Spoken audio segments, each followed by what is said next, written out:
Mes Zepeto, bienvenue sur ce tutoriel pour comprendre comment faire des lives sur Zepeto avec un PC. Alors si vous êtes prêts, commençons. Les équipements. Dans le cadre d'un live sur PC, il vous faudra obligatoirement un micro branché à votre ordinateur. Celui-ci permettra d'enregistrer votre voix pour la retranscrire sur le live. Ensuite, il vous faudra une webcam. Cette webcam n'est pas essentielle, mais permet d'animer le personnage de manière à ce qu'il reproduise vos mouvements de bouche, de yeux et de torse. Les logiciels nécessaires. Pour faire un live sur PC avec Zepeto, il va vous falloir deux logiciels obligatoires. Premièrement, il vous faudra OBS. OBS est un logiciel de capture d'écran et de streaming. C'est avec celui-ci que nous allons pouvoir capturer tout ce que nous ferons à l'écran. Ensuite, il nous faudra le logiciel pour les lives de Zepeto. C'est avec celui-ci que nous pourrons afficher notre personnage à l'écran et modifier le décor derrière lui. C'est également avec ce logiciel que nous allons pouvoir indiquer à Zepeto le titre et la description du live, mais aussi d'autres paramètres intéressants. Le règlement Zepeto Live. Sur Zepeto, nous ne pouvons pas afficher tout ce que nous voulons à l'écran, sous peine d'avertissement ou de bannissement. Il est donc important de ne pas diffuser de contenu illégal comme de la violence ou des films ou encore votre visage de la vraie vie. Il est important de garder votre anonymat pour vous protéger et ne pas partager d'informations personnelles. Installation de OBS. Pour installer OBS, nous nous retrouvons sur le bureau et à partir d'ici, il va nous falloir notre navigateur web. Pour ma part, ce sera Firefox, mais pour vous, ça peut être Chrome, Opera ou encore Edge et bien d'autres. Alors, je vais ouvrir Firefox et nous nous retrouvons sur cette interface. Alors, ici, je vais taper dans la barre de recherche OBS. Et puis je vais venir valider. Ensuite, ici, nous voyons que le premier lien qui s'affiche, c'est bien OBS. OBS Broadcaster Software OBS Studio. C'est bien celui-ci. Nous cliquons dessus. Et nous rentrons sur le site officiel d'OBS. Ici, je vais venir télécharger pour Windows le logiciel OBS ou alors pour Mac si je suis sur Mac. Moi, dans mon cas de figure, je suis sous Windows, donc je clique sous Windows. Ici, un petit téléchargement apparaît en haut à droite. Ici, vous voyez qu'il vient d'être terminé d'être téléchargé. Donc ici, je viens de cliquer sur le logiciel. Nous allons avoir une petite fenêtre de OBS qui se lance pour l'installation. Donc ici, nous voyons que nous pouvons cliquer sur Next. Ici, nous allons aussi cliquer sur Next. Ici, nous avons le chemin d'installation où OBS va être installé. Donc moi, je n'y touche pas. D'ailleurs, si vous ne savez pas à quoi ça correspond, n'y touchez pas. Ici, je vais faire Installer. Et je vais attendre que l'installation de OBS se termine.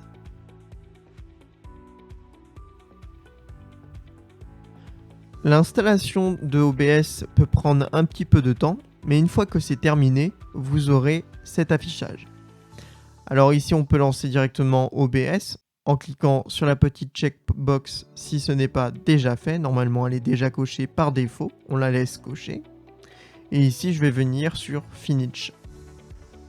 Une fois qu'on a cliqué sur Finish, OBS se lance. Et ici, nous tombons sur cette petite fenêtre. Pour commencer, ici, nous avons la fenêtre d'assistance de configuration automatique. Ici, nous avons plusieurs possibilités. Nous avons notamment la préférence d'optimiser pour la diffusion en direct et l'enregistrement est secondaire. Donc, si on préfère utiliser OBS pour des lives et enregistrer notre bureau de manière à ce que ce soit secondaire, qu'on n'ait pas besoin tout le temps d'enregistrer notre bureau, et ben on va préférer ce truc là, cette petite option là qui est optimisée pour la diffusion en direct, l'enregistrement étant secondaire. Sinon, nous avons en dessous optimisé pour l'enregistrement et nous ne diffusons pas. Donc si on veut enregistrer mais que nous n'avons pas besoin de diffuser, alors nous allons cocher cette option. Maintenant nous avons la troisième option, je n'utiliserai que la caméra virtuelle. Ceci c'est simplement une autre option que je ne pourrais vous expliquer car je ne l'utilise pas. Nous, pour notre cas de figure, vu que nous voulons diffuser en direct, nous allons utiliser la première option. Donc nous restons sur cette case qui est déjà cochée. Ensuite, nous allons cliquer sur Suivant. Ici, nous voyons qu'il y a le paramétrage vidéo. Alors là, il y a marqué Préciser les réglages vidéo que nous souhaitons utiliser. Ici, nous avons la résolution du Canva et ici, nous avons les FPS, le débit d'image. Qu'est-ce que les FPS? En fait, les FPS, c'est les images qui vont se lancer par seconde. En fait, ici, vous voyez qu'on est à 60 ou 30 images par seconde. Donc, ce sera un petit peu moins fluide au niveau de la vidéo, mais ça restera tout de même correct. Pour Zepeto, il faut savoir que il n'y a pas de 60 fps. Zepeto étant limité à 30 fps par seconde et c'est en général largement suffisant, nous allons donc rester sur du 30 images par seconde. Mais ici, vous voyez que si possible, ça prendra du 60 images par seconde. Alors, pour des mesures de potentielle mise à jour dans le futur de Zepeto, il est préférable de rester sur du 60 si possible. Donc, nous allons rester sur cette option-là, du 60 ou du 30, mais préférer 60 si possible. Comme ça, si Zepeto prend que du 30 fps, et ben ça nous fera 30 fps maximum à l'écran. Mais si il prend du 60 fps, alors ça nous fera du 60 fps à l'écran au maximum. Donc ici nous touchons à rien. Ici la résolution du Canva nous allons la modifier plus tard. Pour le moment nous ne la modifierons pas ici. Nous allons voir qu'on peut la modifier plus tard ailleurs. Donc ici on va juste cliquer sur Suivant. Ici nous avons les paramètres. Donc ici les paramétrages pour le streaming. Donc ici nous voulons streamer sur Zepeto. Donc nous allons devoir indiquer le service sur lequel nous voulons streamer. Donc nous c'est le service Zepeto et ensuite lui donner la clé pour relier OBS à Zepeto. Alors ici c'est pareil, nous n'allons pas le faire. Nous allons voir plus tard qu'on peut modifier cela dans les options. Donc ici nous allons juste cliquer sur Annuler. Et ici, nous voyons une petite fenêtre s'afficher. Alors ici, c'est juste les mises à jour de OBS et en fait tout ce qui est le détail en fait de comment fonctionne OBS. Donc ici, on peut simplement fermer la page. Donc soit en cliquant sur supprimer, enfin fermer, ou alors on peut cliquer ici sur la petite croix. Donc moi, je vais cliquer sur fermer. Et ici, nous atterrissons sur le logiciel OBS. Les sources. Sur OBS, comme vous le voyez, il y a un petit onglet Sources. C'est ici que nous allons pouvoir afficher tout ce que l'on souhaite. Des images, des vidéos, des captures d'écran, des captures de jeu, etc. Comment fonctionnent les sources? Et bien comme vous le remarquez tout en bas, ici nous avons une petite icône avec une petite croix. Et bien ici je vais cliquer dessus. Et ici nous voyons qu'il y a un menu qui se déroule. Alors ici nous avons plusieurs choses, je ne vais pas vous expliquer tout ce qu'il y a parce qu'il y a énormément de choses. Ce qu'il faut retenir c'est que ici nous avons la possibilité de capturer un micro, de sélectionner un micro et de le capturer. Ici nous avons la possibilité de capturer de l'audio du bureau, donc ça va capturer tout ce qu'il y a en audio sur votre ordinateur. Ici nous avons une capture d'écran. Donc c'est pour capturer tout l'écran de votre ordinateur. Ici nous avons une capture de fenêtre. C'est pour capturer seulement une fenêtre sur votre ordinateur. Ici c'est pour la capture de jeux vidéo. Donc pour capturer un jeu vidéo comme par exemple du Stubble Gaze ou du Roblox. Ici nous avons la possibilité de capturer une image. Donc si vous avez une image sur votre bureau et que vous voulez l'afficher à l'écran, et ben c'est ici que ça se passe. Et puis ensuite, ici tout en bas, nous avons Source Média. Ici, c'est pour capturer une vidéo. Donc, si vous avez une vidéo sur votre ordinateur et que vous voulez la capturer sur OBS à l'écran, et ben, c'est avec Source Média que vous pourrez le faire. Ici, juste en bas, en dessous, nous avons Texte. texte, qu'est-ce que c'est? Et bah tout simplement, c'est pour afficher du texte à l'écran. Donc nous pouvons le faire avec OBS, c'est ici, texte. Et puis ici, nous avons groupe. Groupe, qu'est-ce que c'est? C'est pour tout simplement regrouper plusieurs éléments. Donc vous voyez tous les éléments d'en haut, on peut en fait les regrouper dans un groupe. Ça permet d'être beaucoup plus organisé. Ici en bas, nous voyons qu'il y a un onglet obsolète et qu'on peut aussi ajouter du texte par cet onglet.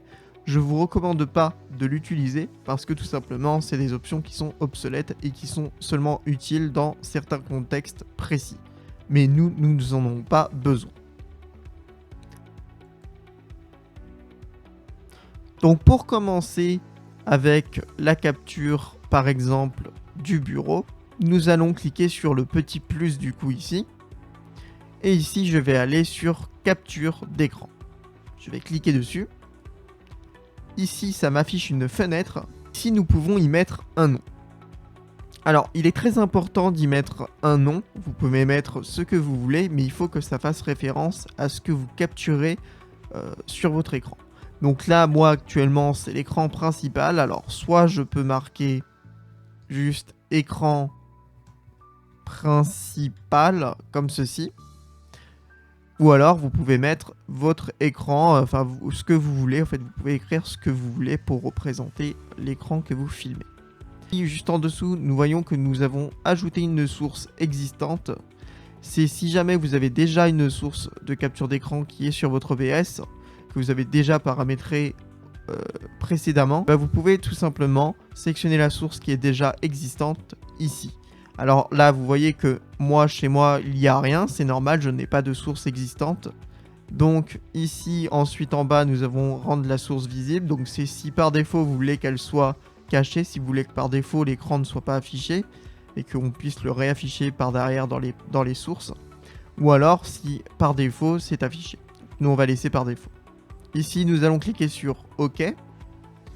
Nous atterrissons sur cette fenêtre. Vous voyez que ici, ça vient de capturer mon écran en arrière-plan. Alors, ici, ce n'est pas le bon, excusez-moi. Alors, ça va être camouflé pour vous, mais du coup, je vais venir sélectionner mon écran secondaire. Donc, celui-ci, voilà. Celui-ci, c'est bien le bon. Et là, vous voyez donc du coup que je viens de changer. Comment j'ai fait? Vous voyez, parce que moi, j'ai deux écrans. Vous avez peut-être un écran, mais moi j'en ai deux. Donc comment ça se passe quand on a deux écrans? Et bah vous voyez que ici ça m'avait capturé l'écran principal. Et bah tout simplement il faut aller dans écran. Ici vous sélectionnez, à la place de sélectionner le principal, si vous voulez sélectionner votre écran secondaire, vous avez l'écran secondaire qui s'affiche juste ici. Et si vous avez d'autres écrans, si vous avez plus que deux écrans, bah ça s'affichera aussi en dessous sur la liste et vous pourrez sélectionner l'écran que vous préférez. Alors moi c'est l'écran secondaire. Ici, nous avons la méthode de capture. Ici, je suis sur capture automatique. Mais ici, vous avez aussi la duplication de bureau ou alors Windows 10 version 1903. Alors ça, je ne sais pas à quoi ça correspond exactement. Mais je pense qu'en fait, ça doit être selon la version de Windows, selon la version du système d'exploitation. À mon avis, ça doit changer parce que des fois, il y a des petits problèmes de capture sur un logiciel ou sur un jeu. Des fois, il y a la possibilité qu'en fait, les mouvements, enfin toute l'animation derrière, en fait, ne se fasse pas et que ça capture juste une image, mais pas ce qui se passe en temps réel sur l'écran. Du coup, des fois, ce que je fais quand ça se passe, par exemple sur des jeux vidéo, ça peut m'arriver. Et bah tout simplement, à la place de mettre automatique, je mets Windows 10 et en général, ça débloque la situation. Si cela vous le fait, et ben n'hésitez pas à cliquer sur Windows 10, ça peut débloquer la situation. Vous pouvez aussi essayer duplication du bureau si jamais ça ne fonctionne pas, mais je ne l'ai jamais testé, donc je ne sais pas si ça fonctionne de la même manière. Nous allons rester sur automatique pour ce cas de figure, nous n'aurons pas besoin de plus. Ici nous avons la capture du curseur, donc vous voyez qu'ici on peut décocher pour ne pas capturer le curseur à l'écran. Je peux le recocher pour capturer le curseur à l'écran. Ici, nous avons une option que je ne connais pas. Donc, on laisse tel quel décocher. Et ici, nous allons cliquer sur OK. Qu'est-ce que nous voyons à l'écran? Et bien maintenant, à l'écran, nous voyons que nous avons bien capturé notre écran. Donc, vous voyez que ici, en arrière-plan, si je bouge OBS, vous voyez, parce que OBS est sur la même fenêtre que je capture. Donc si je bouge OBS, vous voyez que à l'écran sur OBS, ça bouge aussi. Vous voyez que ça nous filme OBS et l'écran derrière. Et vous voyez que si je bouge OBS, et bah ça filme bien l'écran derrière. Alors, maintenant, comment cela fonctionne sur OBS? Par exemple, imaginons que cette capture d'écran, elle est parfaite, mais imaginons que je veux ajouter une image. Comment je vais faire? Et bien tout simplement, il va falloir que j'aille sélectionner une image sur mon bureau. Et pour ajouter une image, comme pour ajouter n'importe quel élément à l'écran, il va falloir aller dans l'onglet Source. Alors, pour venir ajouter une image, nous allons aller dans le petit plus ici en bas. Et ici, nous allons aller sur Image. Ici, pareil, on peut donner un nom à notre image. Donc, par exemple, image, pour mon cas, d'un cadeau. Vu que de toute façon, c'est juste un exemple.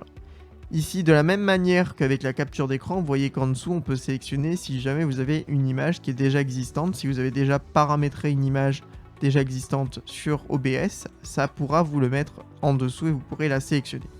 Nous, dans notre cas de figure, nous n'avons pas d'image, donc on va créer une nouvelle image tout simplement.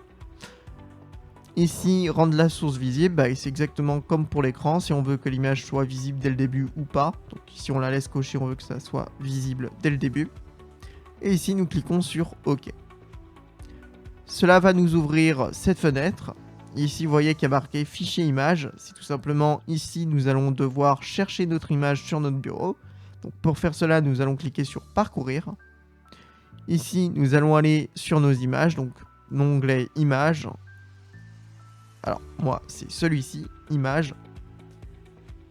Et ici, nous allons cliquer sur notre dossier où il y a notre image. Alors ici, vous voyez que moi, j'ai deux images. Je vais sélectionner l'image du cadeau et ici, je vais faire ouvrir. Ici, vous voyez que mon image du cadeau, c'est bien affiché en capture, donc elle a bien été capturée.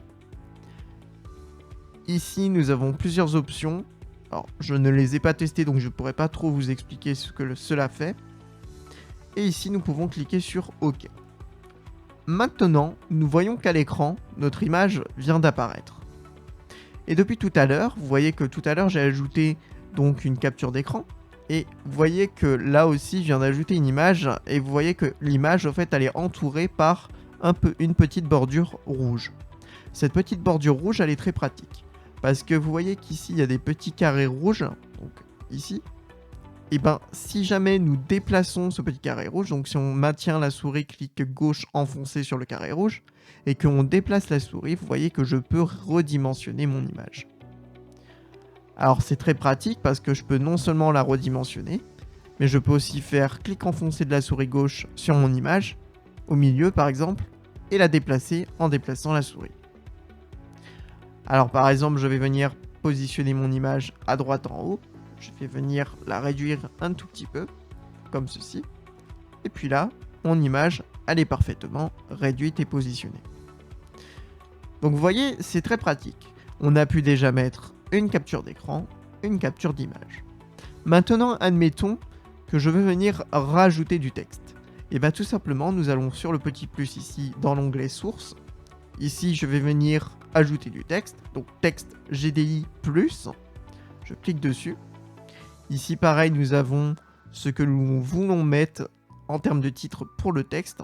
Donc, admettons, ici, je vais marquer bienvenue parce que je n'ai pas trop d'inspiration. Bienvenue, comme ceci. Ici, donc, de la même manière que pour l'image et la capture d'écran, si vous avez une source existante que vous avez déjà créée au niveau du texte, ça s'affichera ici. Nous en avons pas. Donc, nous allons cliquer sur OK. Ici, nous avons cette fenêtre qui s'affiche. Et ici, vous voyez qu'on a un champ de texte. Donc ici, je vais pouvoir écrire le texte que je souhaite. Donc ici, je vais marquer « Bienvenue sur OBS ». Comme ceci. Là, vous voyez que directement, ça capture bien ce que je viens d'écrire. Donc, bienvenue sur OBS. Ici, nous avons la possibilité, juste en haut, de choisir la police d'écriture. Donc ici, on va sélectionner la police. Ici, vous voyez que ça m'ouvre cette fenêtre. Donc ici, on peut choisir le fond de la police. Et ici, vous voyez, dans Sample, on a tout simplement l'image, en fait, la référence de ce que ça fait à l'écran. Donc, imaginons que là, je viens sélectionner ça. Vous voyez que ça change le fond. Alors là, c'est peut-être un peu trop gros. Vous voyez que là, on voit pas trop ce qui est écrit parce que tout simplement, nous avons la taille du texte qui n'est pas assez petite. On va réduire ça par exemple à 10. Même, on va mettre peut-être du 20, ce sera mieux. Vous voyez qu'ici nous avons donc bien notre texte qui s'affiche correctement. Et si nous choisissons un nouveau fond, vous voyez que là, on a le texte qui change un petit peu de forme. Par exemple, si on veut cette écriture-là, c'est parfait, nous restons sur ça. Maintenant ici, nous avons le style de fonte. Vous voyez qu'on est sur normal, on peut aussi mettre du gras, de l'italique, ou parfois, selon les polices d'écriture, bien plus. Ici, nous allons peut-être mettre du gras, pour que ça soit un petit peu plus visible. Ici, nous avons des effets. Ici, nous avons le strike coat. Donc, si je coche dessus, ça va tout simplement mettre une barre au milieu de notre texte. Je peux décocher. Ici, nous allons le underline. C'est tout simplement pour faire un soulignement de notre texte vers le bas. On va décocher aussi, on n'en a pas besoin ici. Ici, nous avons le rating system. Alors ça, je ne sais pas trop à quoi ça sert. C'est que si je fais latin... Ouais, je ne sais pas trop. Je ne vais pas y toucher parce que je ne connais pas trop cette option. Donc ici, une fois que nous avons paramétré cela, vous voyez qu'on a aussi paramétré la taille tout à l'heure. On est sur du 20 en termes de taille de police d'écriture. Et ici, nous allons cliquer sur OK. Maintenant, nous avons configuré notre texte, donc c'est parfait. Nous avons configuré la taille, le font, etc. Nous allons cliquer maintenant sur OK. Et ici, nous voyons que notre texte est bien à l'écran. Alors là, vous vous dites, bah, je le vois pas. Le texte est un petit peu trop petit, donc en fait, on ne le voit pas très bien. Mais comme vous regardez bien ici, nous avons la bordure avec nos petits carrés ici en haut à gauche. Et en fait, c'est tout simplement que le texte est beaucoup trop petit. Donc je vais sélectionner un petit carré, je vais cliquer enfoncer de la souris gauche et je vais venir glisser ma souris pour venir redimensionner mon texte. Alors ici, vous voyez qu'il est un tout petit peu trop, invisible. En fait, il est un petit peu trop déformé. C'est pas très net à l'écran. Alors je vais venir juste le placer au milieu. Peut-être ici, on n'est pas si mal. Et comment on va faire pour qu'en fait le texte soit un petit peu plus visible? Parce que ce qu'il faut savoir, c'est que du coup, comme on redimensionne à partir de OBS, en redimensionnant avec les bordures, en fait ça redimensionne seulement l'élément qui contient le texte. Mais ça ne redimensionne pas le texte en lui-même. Pour redimensionner le texte en lui-même, il va falloir recliquer sur notre texte et re-aller dans les paramètres. Alors comment on fait pour revenir sur les paramètres? Eh ben, nous allons dans Source. Ici, vous voyez que tout à l'heure, ce qui est bien, c'est que j'ai renommé les choses. Alors, on a aussi la petite icône qui permet de différencier ce que l'on a à l'écran. Mais vous voyez que ici, j'ai renommé pour le texte « Bienvenue ». Ici, pour l'image de tout à l'heure avec le cadeau, j'ai renommé « Image d'un cadeau ». Vous voyez que ça s'est mis ici. Ici, tout à l'heure, pour l'écran, j'ai mis « Écran principal ». Vous voyez que ça s'est mis ici. Vous voyez qu'à chaque fois que je sélectionne, d'ailleurs, ça me met le petit contour rouge pour dire c'est ça qu'on a sélectionné. Alors, nous, c'est bien le texte, hein, c'est « Bienvenue ». Et je vais tout simplement double-clic gauche de la souris dessus. Et là, vous voyez que ça me rouvre les paramètres du texte. Alors ici, je peux aller dans la police, donc sélectionner la police. Et ici, je vais pouvoir mettre une police un peu plus grande. Par exemple, 72. Alors ici, je vais pouvoir cliquer sur OK. Ici, nous voyons quoi? Nous voyons qu'effectivement, le texte est bien plus net. Et ici, je vais cliquer sur OK. Ici, nous voyons que le texte, du coup, est bien plus net. Je vais pouvoir le réduire pour que la qualité soit encore meilleure et que surtout que ça prenne pas toute la longueur de l'écran, que ça soit bien adapté. Je vais venir le positionner à peu près ici et je vais relâcher en cliquant ailleurs. Voilà. Ici, nous voyons que le texte est bien mis. Alors, on le voit pas très bien. Je pourrais le placer peut-être sur un fond noir pour que vous voyez bien le texte. C'est pas très pratique, mais vous voyez qu'il y a marqué bienvenue sur OBS. Alors, d'ailleurs, si vous avez un problème avec le fond, par exemple ici, si je me mets en haut et que là, le texte, il n'est pas très visible par rapport au fond que j'ai derrière sur mon bureau, on peut régler cela. Si par exemple, je reviens dans Source, que je vais cliquer sur Texte, ici en bas, nous voyons que nous avons plusieurs options supplémentaires. Donc, je vais mettre ma fenêtre juste un petit peu décalée ici pour qu'on puisse voir en arrière-plan ce qui se passe avec notre texte. Ici, nous avons plusieurs options. Alors, je ne vais pas vous expliquer toutes les options qu'il y a, parce qu'il y en a énormément. Mais ici, vous voyez que par exemple, on peut changer la couleur du texte. Donc, admettons qu'à la place de blanc, je mette du noir. Bah, si je mets du noir, hop, le texte en arrière-plan, il est changé. D'ailleurs, vous voyez qu'ici aussi, ça s'est changé. Alors, je vais remettre du blanc pour le contexte actuel. Hop. Et puis, qu'est-ce que je vais vouloir faire? Eh bah, admettons, je vais vouloir faire un fond pour mon texte. Et bah tout simplement, je vais descendre en bas. Et ici, en bas, normalement, voilà, vous avez transparence de l'arrière-plan. Ici, tout simplement, si je glisse avec clic gauche enfoncé de ma souris, si je glisse vers la droite, vous voyez que ça me fait apparaître un fond petit à petit. Vous voyez que ici, en arrière-plan, vous voyez qu'il y a un petit fond qui vient de se créer. Donc, si je le mets à 100%, il est totalement opaque, il n'est plus transparent. Vous voyez que là, c'est plus transparent. Si maintenant, je viens, par exemple, de décaler à peu près 50%, voilà, à peu près comme ceci, vous voyez que là, c'est transparent à 50%. Vous voyez? Alors, nous allons par exemple le mettre un petit peu plus. Nous allons peut-être le mettre, allez, peut-être à 80, ça devrait le faire. Ouais, 80%, c'est pas si mal. Ici, voyons que ici, on peut aussi choisir l'arrière-plan, donc la couleur d'arrière du fond. Donc, par exemple, si je mets du bleu, et ben là, je peux faire OK. Ça me change le bleu, vous voyez, qui a été changé ici en fond. Alors, moi, je vais remettre du noir parce que je n'ai pas besoin de cette couleur-là. Voilà, je vais juste rester sur un noir un petit peu moderne. Et puis ici, je vais cliquer sur OK. Là, si je clique dans le vide pour désélectionner mon texte, vous voyez que mon texte a bien un fond. Et vous voyez que là, il est déjà bien plus visible. Alors, on peut aussi, pour que ce soit un petit peu plus intéressant, alors là, vous voyez, je vais vous montrer un petit truc. C'est pour que ce soit un peu plus intéressant, vous voyez que le texte est collé par rapport à la bordure de ma fenêtre. Comment je veux faire pour que mon texte soit un petit peu plus décalé, mais sans forcément le bouger trop rapidement avec la souris? Et bien, tout simplement, je vais cliquer sur mon texte, et avec les flèches du clavier, je vais pouvoir tout simplement cliquer et venir, voilà, le positionner un peu plus précisément sur l'écran. Alors là, vous voyez que je suis bien précis, et on remarque aussi quelque chose quand on le déplace. On remarque aussi que sur la longueur et sur la hauteur, on a ce qui s'appelle les pixels. Donc vous voyez que ici il est déplacé de 484 pixels sur le côté droit au niveau de la longueur. Et ici au niveau de la hauteur, vous voyez que sur le haut il est à 8 pixels.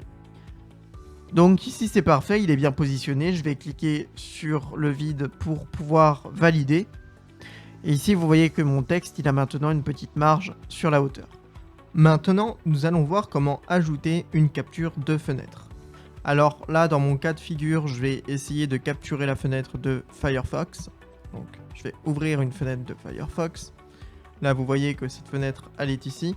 Et là, je vais retourner sur OBS. Et là, vous voyez dans les sources, je vais venir cliquer sur le petit plus tout en bas. Et là, je vais aller dans capture de fenêtre. Donc là, capture de fenêtre.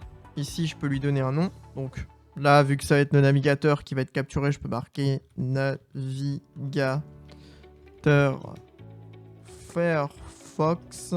Voilà, avec peut-être un F majuscule au début. Ici, je vais pouvoir faire OK. Et ici, on voit quoi? Alors, ici, vous voyez que automatiquement, il m'a pris la fenêtre qu'il a trouvée, la seule fenêtre qu'il a trouvée. La première, c'est donc ma Mozilla Firefox. Donc là, il l'a bien trouvé. Vous voyez que dans fenêtre, ici dans la petite option fenêtre, on a la choix. Donc là, vous voyez, on a aussi le logiciel avec lequel actuellement je filme pour vous faire cette vidéo. Mais vous voyez que sinon, il m'a trouvé Mozilla Firefox juste au-dessus. Alors, ça, c'est parfait. C'est exactement ce qu'il nous faut. Maintenant, là, je vois qu'il y a un petit souci au niveau du curseur. Alors, il ne s'affiche pas. Si, c'est bon, il s'affiche. Excusez-moi. Du coup, ça, c'est parfait. Donc du coup, là, il s'affiche bien. On voit que les mouvements de la souris sont bien reproduits. Alors, ce qu'il faut faire, par contre, si jamais ça ne fonctionne pas, quand je l'expliquais tout à l'heure, c'est méthode de capture. Et à la place de faire automatique, si vous voyez qu'il n'y a pas d'animation, si la souris ne bouge pas, etc., ça va être Windows 10. Et normalement, ça va être une version qui pourrait mieux fonctionner si jamais il y a ce type de souci. Nous, pour le moment, ça fonctionne très bien. Donc, le navigateur est pris en compte. Donc, du coup, on est bon. Ici, vous voyez qu'on a capturé le curseur. Alors là, bon, je suis pas en train de cliquer sur le navigateur, donc le curseur est invisible. Mais si vous cliquez sur le navigateur, vous voyez que le curseur, il apparaît bien. Donc, ça c'est pas mal. On va faire OK pour enregistrer. Et là, on voit quoi? Et ben, on voit que mon navigateur, il est affiché à l'écran. Alors, je peux venir le déplacer où je souhaite. Je peux venir le déplacer, par exemple, ici. Et puis là, je peux donc virer la fenêtre du navigateur Firefox. Voilà, je vais la mettre sur mon deuxième écran. Et comme ça, on a notre Firefox qui est ici, vous voyez, en petit écran. Alors, je peux le mettre n'importe où. Je pourrais le mettre ici. Et alors, par contre, ça a caché l'image. Ouais, je vais peut-être le mettre ici. Voilà, comme ceci. Ici, petite astuce, je crois que si jamais on ferme l'onglet du navigateur comme ceci, voilà, il disparaît à l'écran. En fait, il faut tout le temps que, si vous voulez que l'onglet s'affiche comme vous capturez une vidéo, il faut vraiment que l'onglet soit ouvert. Donc ça marche pour les logiciels, pour le navigateur, etc. Donc c'est pour ça que c'est quand même bien plus pratique d'avoir deux écrans parce que, hop, on peut le mettre là et comme ça pose pas de problème, on le voit pas. Parce que sinon, si je le mets sur le même écran, en fait, on va avoir deux fois le navigateur qui va s'afficher à l'écran vu qu'il y a le navigateur lui-même et la fenêtre de navigateur qu'on a capturée. Donc c'est mieux d'avoir deux écrans comme ça, paf, on est bien. Alors, maintenant nous avons vu ça, nous avons vu comment mettre du texte, comment capturer une fenêtre, comment mettre une image, donc capturer une image sur notre bureau, comment capturer l'écran principal.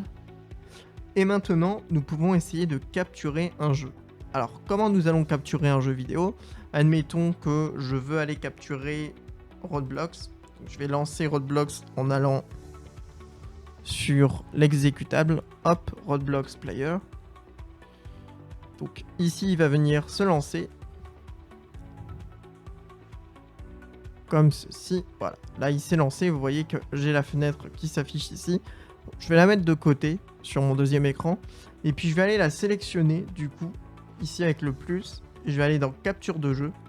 Ici, on va pouvoir mettre, par exemple, jeu vidéo. Voilà, parce qu'il n'y en a pas qu'un seul. Il faut savoir que comme on va capturer un jeu vidéo, il n'y aura pas forcément un seul jeu vidéo auquel on va jouer. Donc je préfère le renommer jeu vidéo. Comme ça, on peut sélectionner le jeu vidéo qu'on veut. Alors là, vous voyez que par défaut, il n'a pas capturé, il n'a pas réussi à capturer Roblox. Que Roblox est un jeu vidéo assez particulier parce que son exécutable est considéré comme un logiciel et non pas comme un jeu en lui-même. Je sais même pas s'il va réussir à capturer avec le captureur de jeu. Sinon, on peut essayer de faire capturer une fenêtre spécifique. Et ici en bas, oui, vous voyez, il a réussi à le capturer, Roblox. Alors là, il me dit qu'il y a une erreur. Il me dit Roblox. Ah, la fenêtre vient de s'éteindre. Alors, il me fait une petite erreur. Je pense que c'est parce qu'il n'aime pas trop l'exécutable Roblox. Je ne sais pas si... Non, je pense pas qu'il y ait d'autres moyens. Alors, c'est pas grave, on va essayer de faire autrement. Alors, pour capturer un jeu vidéo en temps normal, si ce n'est pas Roblox, mais un autre jeu vidéo, ça devrait fonctionner correctement. Si c'est des jeux vidéo sur Steam, etc., ça devrait pas poser problème. Par contre, pour des jeux comme Roblox qui sont un petit peu particuliers, où en fait c'est une fenêtre qui est considérée comme un logiciel par l'ordinateur et non pas comme un vrai jeu, c'est un petit peu plus compliqué. Et c'est bien que du coup ce cas de figure arrive maintenant pour vous faire montrer qu'effectivement avec certains jeux ça peut poser problème. Donc là par exemple avec Roblox c'est le cas. Donc ce qu'on va faire c'est qu'on va annuler. Et ici je vais faire clic droit, je vais aller dans supprimer et du coup je vais supprimer la capture de jeu. Voilà.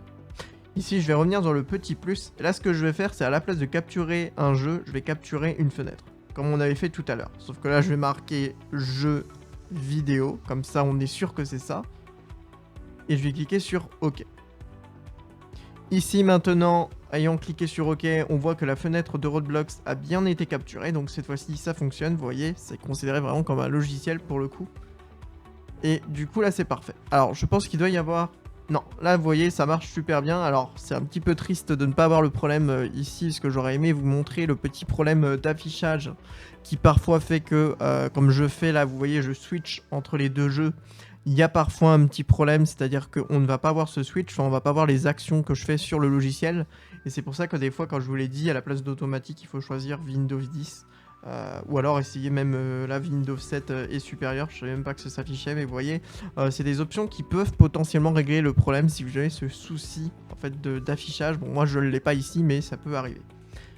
Donc ça c'est bien, maintenant on peut faire OK, et là vous voyez, je viens de capturer une fenêtre du jeu vidéo. Alors là encore une fois, hein, je peux venir l'agrandir, le déplacer, etc. Donc admettons, je le mets ici sur le côté. Et là du coup... On a vu un petit peu près tout ce qu'on peut faire. Alors, il y a énormément de choses qu'on peut faire hein, et on n'a pas tout vu.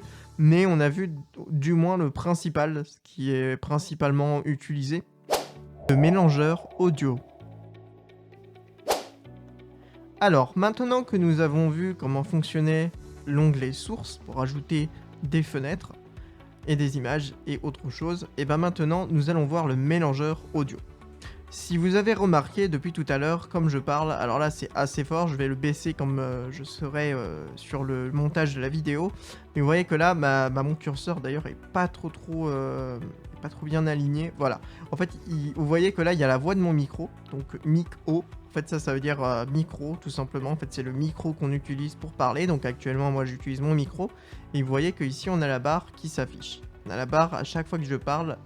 Et là, si je parle plus, vous voyez, elle redescend. Donc ça en fait c'est le son qui sort de mon micro. Et vous voyez qu'en fait il faut pas qu'il aille dans le rouge. S'il va dans le rouge c'est mauvais. Donc là il est un peu sur l'orange. Là on devrait pas être si mal que ça. Vous voyez ça dépasse pas plus que l'orange. Donc là on est bon. Là ici en haut on voit quoi? On voit qu'il y a l'audio du bureau. Donc ici l'audio du bureau c'est tout simplement tout ce qui va sortir en niveau du son sur votre bureau. Tout ce qui va être le son de votre bureau va être retranscrit ici. Alors, je peux vous le montrer, tout simplement, en allant par exemple sur le navigateur qu'on avait ouvert tout à l'heure. Je vais pouvoir aller chercher une vidéo, par exemple, sur YouTube. Donc, je vais aller sur YouTube. Je vais aller sur YouTube ici. Je vais sélectionner une musique au pif, quelque chose. Pas forcément une musique, une vidéo. Par exemple, Adobe Photoshop. Voilà, alors là, c'est un peu fort. Je vais réduire le son pour que vous m'entendez mieux. Mais vous voyez que là, il y a le son de la vidéo qui joue en boucle. Donc, et là, vous voyez que l'audio du bureau s'anime bien. Vous voyez que ça s'anime bien par rapport au son de la vidéo. Là, si je relance, vous voyez, le son de la vidéo, il fonctionne bien. Vous voyez, je peux agrandir, réduire le son pour mettre le son en fonction de comment le son est fort ou moins fort. Donc, le mieux, c'est de faire en sorte que le son soit moins fort que votre voix un petit peu moins fort que votre voix pour que votre voix prenne le dessus et que le son ne camoufle pas votre voix. Sinon, ça risque d'être un petit peu problématique et ça risque de pas être très agréable à l'audible.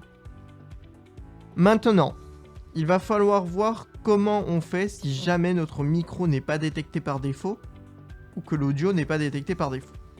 Alors, par défaut, si ce n'est pas détecté, je crois que le mélangeur audio n'affichera rien ici, ça sera vide. Si ça vous détecte quelque chose, ça affichera quelque chose, mais si ça ne le détecte pas, ça n'affiche rien. Alors, comment remédier à ce problème? Vous allez dans Fichier, ici en haut à gauche. Ici, vous allez dans Paramètres. Et dans les paramètres, ici, vous avez Audio. Vous voyez ici, Audio. Et donc ici, dans Audio, et ben là, vous voyez, il y a Audio du bureau. Donc là, par défaut, il est sur Par défaut. Donc par défaut, ça veut dire qu'il a capté l'audio qu'il faut enregistrer, c'est-à-dire l'audio du bureau, donc tout ce qui va être sur votre ordinateur. Donc par défaut, c'est bien, on le laisse comme ça. Et ici, on a audio micro auxiliaire. Là, c'est le micro qui va être pris en compte par le OBS comme vous allez parler au micro. Donc là, par défaut, vous voyez, il est remis par défaut, c'est qu'il a capté par défaut mon micro. Donc ça, c'est bien, on peut le laisser comme ça. Mais si je le voulais, je pourrais choisir directement mon micro dans la liste. Là, vous voyez, il est là, Microsoft sur MVI. C'est mon micro. Donc je peux aussi l'appliquer, je peux aussi le choisir comme ça, faire OK. Et là, vous voyez que c'est la même chose. Et que mon micro est toujours bien détecté, c'est exactement le même, en fait. Mais voilà, comment on peut faire pour, du coup, sélectionner notre micro et l'audio qu'on veut capturer? Et bah tout simplement, c'est par les paramètres, hein, donc Fichier, Paramètres et Audio. Donc c'est ici qu'on peut gérer si jamais ça ne s'affiche pas dans le mélangeur audio. Normalement, par défaut, ça s'affiche. Mais voilà, il y a possibilité que ça ne détecte pas et du coup, bah, c'est mieux de faire comme ceci. Ici aussi, nous avons une petite option. Vous voyez que ici, on a le parleur qui est ici. Là, en fait, c'est pour les deux. Donc, vous voyez que audio du bureau, je peux venir camoufler l'audio du bureau et du coup, le son du bureau ne se fera plus enregistrer. Il n'y aura plus de son du bureau. Si je le réactive, le son du bureau réapparaît. Ici pour le micro, c'est la même chose. Si je désactive le micro, on ne m'entendra plus. Si je réactive le micro, on m'entendra. Alors, il y a aussi quelque chose à savoir. Vous voyez qu'ici, on a 3 petits points sur l'audio du bureau et 3 petits points sur l'audio du micro. Ici, admettons que je vais sur le micro. Ici, vous voyez que je peux aussi aller sur Propriétés. Et là, en fait, propriété, vous voyez que ça m'ouvre un onglet et en fait, c'est tout simplement la même chose, c'est-à-dire que je peux venir sélectionner un autre micro si jamais j'en ai besoin. Donc, c'est exactement pareil pour l'audio du bureau. Si je veux sélectionner un autre son, enfin quelque chose d'autre, un autre périphérique de son, Ici, vous voyez qu'on a beaucoup de propositions. Là, j'ai la proposition d'enregistrer le son qui sort de mes deux écrans, mais vous voyez que je peux aussi enregistrer le son de toute autre chose. Donc ça, c'est très intéressant, très pratique. Ça permet, en fait, c'est un petit raccourci, ça permet d'aller beaucoup plus vite. Notamment maintenant pour les micros qui ont des petits problèmes avec du son en arrière-plan. Donc si vous avez du résonnement en arrière-plan, etc. Dans la salle et on entend l'arrière-plan derrière vous, et ben tout simplement ici vous allez dans trois petits points et ici on peut venir aller sur filtre. Filtre, qu'est-ce que c'est? C'est que tout simplement ça va ajouter des effets en fait de modification sur votre voix en temps réel. Alors on va aller sur le petit plus. Et ici, on voit qu'il y a tout un tas de trucs. Il y a le compresseur vers le haut, il y a l'expander, il y a le gain, et l'inverse, la polarité, il y a limiteur, il y a la noise gate, il y a le plugin, je sais pas ce que c'est, et là, il y a suppression de bruit. Et bah là, en faisant suppression de bruit, vous pouvez faire OK, et là, en fait, ce que ça va faire, c'est que automatiquement, par défaut, ça va supprimer le bruit qu'il y a derrière vous. Donc ça, c'est pas mal, je peux faire fermer. Et là, le bruit qu'il y a derrière moi sera automatiquement supprimé. Donc ça, c'est très pratique. C'est un petit détail, mais ça peine pas de mine et c'est très utile. Donc, n'hésitez pas à faire cela si vous avez du bruit en fond. L'enregistrement vidéo.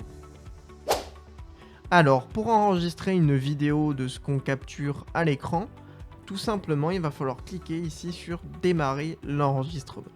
Alors, si je fais démarrer l'enregistrement, ici, vous voyez que ça enregistre.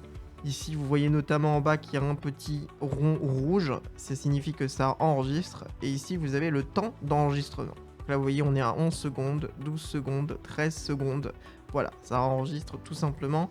Ici, vous voyez à côté que c'est le CPU. Alors, CPU, je ne sais plus si c'est carte graphique ou carte ou processeur. Mais en tout cas, c'est l'un des deux. Et là, vous voyez que, donc, soit si c'est la carte graphique, et ben, vous voyez que c'est 2% de la carte graphique qui est prise en compte. Donc, la carte graphique tourne à 2%. Si c'est le processeur, bah, c'est 2%. Vous voyez, exactement pareil. Et là, donc, c'est juste, au fait, le pourcentage de combien la carte graphique est utilisée. Vous voyez que ça prend vraiment pas beaucoup. On est sur 2-3%. C'est vraiment pas énorme. Après, plus vous allez ajouter de choses à l'écran, plus OBS va devoir capturer de choses et forcément plus le pourcentage va être élevé. Mais en général, c'est pas très gros, c'est pas beaucoup, ça passe. Ici, vous voyez notamment à côté d'ailleurs que ici on est en 30 fps par seconde. Vous voyez que c'est affiché juste à côté. Maintenant, je vais arrêter la vidéo, donc je fais arrêter l'enregistrement. Et ici, pour venir voir l'enregistrement que je viens d'enregistrer, on va aller dans Fichier. Ici, on va aller dans Afficher les enregistrements. Ici, si je clique sur Afficher les enregistrements, vous voyez que ici, on a notre enregistrement. Donc, je clique dessus. Et l'enregistrement. Ici, vous voyez que ça enregistre. Voilà. Donc là, on voit que ça enregistre bien tout ce que j'ai à l'écran. Vous voyez qu'on a notamment la fenêtre de Roblox, la fenêtre du navigateur, la petite image sur le côté et l'écran en arrière-plan. Même le texte ici au-dessus. Ça enregistre tout simplement. Ici, vous voyez à côté que c'est le CPU. Alors CPU, je ne sais plus si c'est carte graphique ou carte... Donc, maintenant que cela est fait, nous allons pouvoir passer à la suite. Les scènes.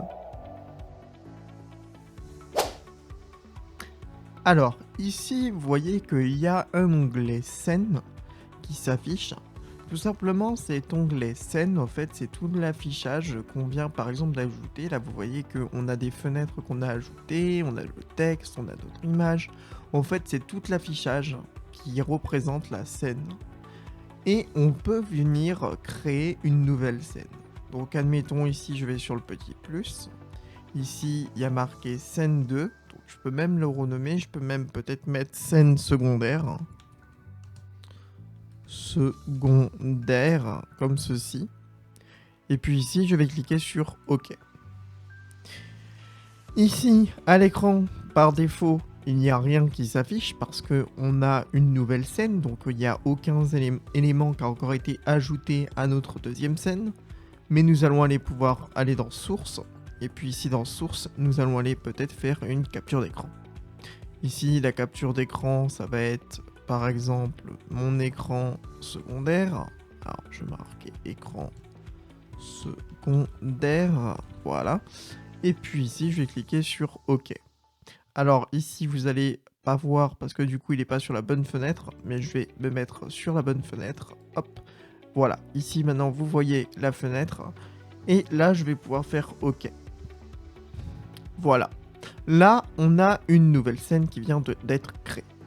Maintenant, si je vais cliquer sur ma première scène, donc la scène du tout début, vous voyez qu'elle est en haut. Si je clique sur la scène, qu'est-ce que ça fait? Et bien regardez, ça switch entre les deux scènes. Ici, c'est ma scène que j'avais principale au début. Et ici, si je clique ici, et ben ça m'amène sur la scène secondaire. Donc vous voyez, on peut switch entre les deux scènes. Alors, notez aussi que ici, je peux renommer ma scène principale en scène principale. Donc, je peux faire clic droit, renommer, et ici, je peux venir renommer ma scène. Alors, je peux mettre scène principale, comme ceci, et je peux faire entrée. Voilà. Comme ceci, au moins, c'est bien renommé. C'est important de renommer les choses correctement, et vous voyez que je peux passer d'une scène à l'autre. Alors vous voyez qu'en passant d'une scène à l'autre, ça me fait un petit smooth, en fait ça me fait un fondu pour passer d'une scène à l'autre. Alors comment cela fonctionne? Vous voyez que ici à côté, alors je vais agrandir un petit peu plus OBS pour que vous puissiez mieux voir, voilà. Vous voyez que ici, tout à côté, à droite, nous avons transition de scène. Alors pourquoi transition de scène? En fait ici vous voyez on a fondu. Si je clique sur le menu et que je choisis coupure, et ben vous allez voir que si je transitionne entre les scènes dans l'onglet scène, et ben vous voyez que ici, la scène en fait elle transitionne, mais il n'y a plus de smooth, il n'y a plus de dégradé qui passe d'une scène à l'autre. Là on est vraiment sur ça passe d'une scène à l'autre de manière très brutale. Donc ça permet soit de faire la coupure brutale, soit le fondu comme ici, vous voyez. Et ce qui est intéressant, c'est que par exemple avec le fondu, vous voyez que là on a la durée du fondu. Donc là elle est à 500 ms par défaut. Mais je peux aussi venir la mettre par exemple pour que ça soit un peu plus visible pour vous. Je peux la mettre à 900 ms par défaut. Et là si je clique sur la scène secondaire, regardez ce qui se passe. Et ben, ça prend plus de temps à switch entre les deux. Alors notez qu'il y a aussi la possibilité d'ajouter plus d'effets. Ici nous avons que le fondu et la coupure. Mais je ne vais pas vous le montrer sur cette vidéo parce que ce tutoriel n'est pas fait pour. Mais notez qu'on a la possibilité sur OBS de mettre des plugins. Des plugins, c'est tout simplement des fonctionnalités qu'on va ajouter au logiciel pour pouvoir faire tout un tas de trucs, ajouter des fonctionnalités qui vont nous permettre de modifier les éléments, d'ajouter des effets, etc. Et pour les transitions de scène, il existe des plugins sur OBS pour pouvoir tout simplement faire autre chose qu'un simple fondu ou qu'une simple coupure. Donc ça il faut le savoir, je vous le montrerai pas sur cette vidéo, mais si vous voulez faire autre chose qu'un simple fondu ou qu'une simple coupure, sachez qu'il existe des plugins, je vous laisse chercher sur internet et vous pouvez en ajouter pour pouvoir faire autre chose que ce simple fondu ou cette simple coupure. Enregistrer les modifications d'OBS. Alors, comment faire pour sauvegarder une scène? Alors déjà pour un petit rappel, comme vous le savez, tout à l'heure nous avons donc créé des scènes, ici j'ai la scène principale et ici j'ai la scène secondaire. Alors, sur ma scène principale, vous voyez que depuis tout à l'heure on a ajouté des choses. On a ajouté la capture du jeu Roblox, on a ajouté la capture du navigateur, nous avons ajouté une image et la capture de notre écran en arrière. Nous avons aussi également ajouté un texte. Et bah tout ça, c'est la configuration de notre scène. Par défaut, notre scène était totalement vide, elle était noire, il n'y avait rien dessus. Mais imaginons que pour quelconque raison, nous devons réinstaller OBS. Et bah si nous réinstallons OBS, le problème c'est que on va perdre toute notre scène, toute notre configuration de la scène, tous nos affichages vont être supprimés, vont être mis à zéro. Donc pour ne pas perdre cette configuration, pour ne pas perdre tout ce que l'on a créé jusqu'à là, pour sauvegarder notre scène principale sur le bureau, il va falloir tout simplement aller ici au-dessus, dans collection de scènes. Ici dans collection de scènes, nous voyons qu'ici on peut exporter notre scène. Alors pour le moment, je ne vais pas l'exporter tout de suite, je vais venir sur mon bureau et ce que je vais faire, c'est que je vais venir créer un dossier. Ce dossier, en fait, je vais tout simplement le nommer le dossier OBS config, voilà, comme ceci. Pourquoi je crée un dossier OBS config? Tout simplement parce qu'il faut savoir que c'est bien mieux de créer un dossier pour notre scène sur OBS. Par exemple, imaginez que là, depuis tout à l'heure, on a importé des images. On a importé des images sur OBS. Vous voyez que l'image ici sur OBS qui est ici, on l'a importée depuis notre bureau. Mais cette image, elle a un lien qui est... Enfin, en fait, OBS est relié à l'image et l'image est dans un dossier précis sur mon ordinateur. Mais admettons que pour quelconque raison, nous allons par erreur supprimer cette image à l'endroit, à l'emplacement de l'ordinateur, et ben si nous revenons sur OBS, OBS lui il va dire bah attention, je n'ai pas retrouvé l'image, du coup bah l'image n'étant plus accessible, il va nous faire une erreur. Alors pour éviter ce type d'erreur, pour éviter de supprimer une image à droite à gauche sans vraiment le faire exprès, de se retrouver sur OBS avec une image qui a disparu ou même des fonds qui ont disparu, etc. Et ben il va falloir tout stocker dans un dossier précis. Donc c'est pour ça que là je crée le dossier OBS config sur mon bureau. Donc là si je clique dessus, je vais venir créer des dossiers à l'intérieur de OBS config. Donc je vais venir créer le dossier image. Donc image pour pouvoir mettre toutes les images que je mettrai sur OBS donc dans ce dossier. Comme ça on est sûr qu'on ne pourra pas y toucher involontairement. Ensuite, nous allons sur nouveau, je vais créer un nouveau dossier pour par exemple si jamais nous voulons mettre des vidéos, donc du coup je crée un dossier vidéo. Et ici, je vais créer un nouveau dossier et ce troisième dossier, ça va être tout simplement pour sauvegarder nos scènes de OBS. Alors ici, je crée le dossier pour sauvegarder nos scènes de OBS. Maintenant, je vais fermer ce dossier, j'en ai pas forcément besoin pour le moment. Ici, je vais aller sur OBS. Ici sur OBS, vous voyez ici en haut dans collection de scènes, je vais cliquer dessus et je vais aller dans exporter. Et là, je vais venir exporter ma scène. Alors, vous voyez que là, je vais cliquer sur la croix. Vous voyez que là, je suis sur la scène principale. Alors, pour exporter la scène, il faut bien sélectionner la scène que l'on veut. Si je veux sélectionner cette scène-là pour l'exporter, bah, je sélectionne cette scène-là et je l'exporte. Si je veux sélectionner cette scène principale et l'exporter, bah, je sélectionne cette scène principale et je l'exporte. Donc là, je fais exporter. Ici, je vais revenir sur mon bureau, je vais rechercher mon dossier OBS config. Ici, je vais aller dans scène. Et puis ici, je vais pouvoir marquer scène principale. Alors, scène principale. Voilà, comme ceci. Ici, vous voyez que c'est en format .json. Donc, pour ceux qui s'y connaissent, c'est un format de tableau. En fait, ça stocke dans un fichier, un tableau avec toutes les informations à l'intérieur. Ici, je fais enregistrer. Et là, normalement, c'est bon. On a enregistré notre scène. D'ailleurs, on peut venir le vérifier. Si je regarde sur le bureau et que je vais ici, vous voyez que dans mon dossier scène, eh ben, on retrouve le scène principal.json. Donc, il est bien enregistré. Notre scène est bien enregistrée. Maintenant, nous pouvons revenir sur OBS. Et admettons que maintenant, pour quelconque raison, je viens à supprimer ceci. Alors, je vais cliquer droit de la souris sur la scène à supprimer. Et ici, je fais supprimer. Ici, je vais faire oui. Là, j'ai supprimé ma scène. Vous voyez que là, il n'y a plus que ma scène secondaire. Et comment je fais pour revenir à ma scène précédente? Eh bien, je vais dans collection de scènes. Ici, je vais venir importer. Ici, dans l'import de la scène, je vais cliquer sur les trois petits points ici. Et ici, alors vous voyez que je suis déjà dans mon dossier OBS config. Ici, dans scène. Et ici, je vais sélectionner ma scène principale. Alors ici, je vais cliquer sur ouvrir. Ici, nous voyons que j'ai bien le chemin d'accès. Bon, pour vous, il est camouflé, mais vous avez le chemin d'accès qui s'affiche jusqu'à votre fichier scène principale.json. Alors, une fois fait, on peut faire importer. Alors ici, vous voyez que ça ne l'a pas directement mis à l'écran. C'est parce que j'aurais dû cliquer sur ajouter si je voulais que ça s'affiche directement. Mais là, on l'a importé. Alors, en important, si on fait collection de scènes, vous voyez que maintenant, on a une nouvelle scène qui s'est créée. Alors, bon, là, c'est pas très intuitif, mais moi, c'est sans nom 3.2. Vous, ça devrait être sûrement sans nom 2 ou un truc comme ceci. Parce que moi, j'ai déjà créé des scènes auparavant importées. Du coup, c'est renommé un peu n'importe comment. Normalement, vous avez sans nom. Là, vous cliquez dessus.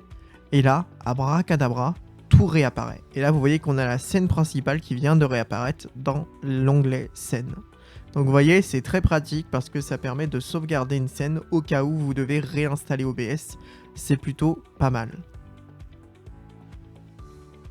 Télécharger le logiciel Zepeto. Alors, pour maintenant pouvoir filmer et enregistrer un live sur Zepeto à partir de OBS, il va nous falloir le logiciel de Zepeto. Donc pour cela, je vais aller dans Firefox.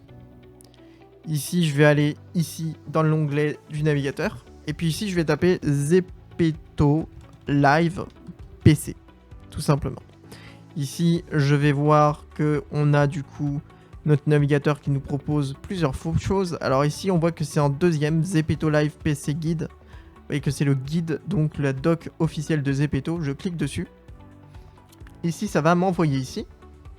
Ici, on voit que il nous explique un petit peu comment tout fonctionne.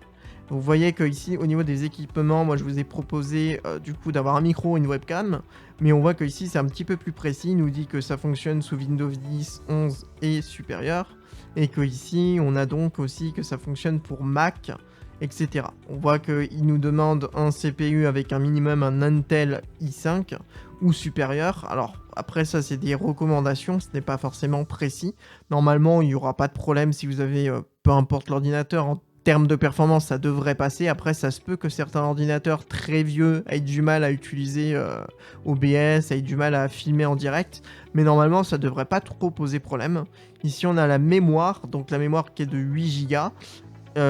Ici on a internet, donc vous voyez que là il faut une vitesse au moins un minimum de 70 Mbps, donc c'est une vitesse voilà minimum. Et donc ici on voit qu'on a les logiciels qu'il nous faut. Donc là on a Zepeto Live PC Programme qui est le logiciel qu'on doit télécharger, et donc là c'est exactement ce que nous on doit faire.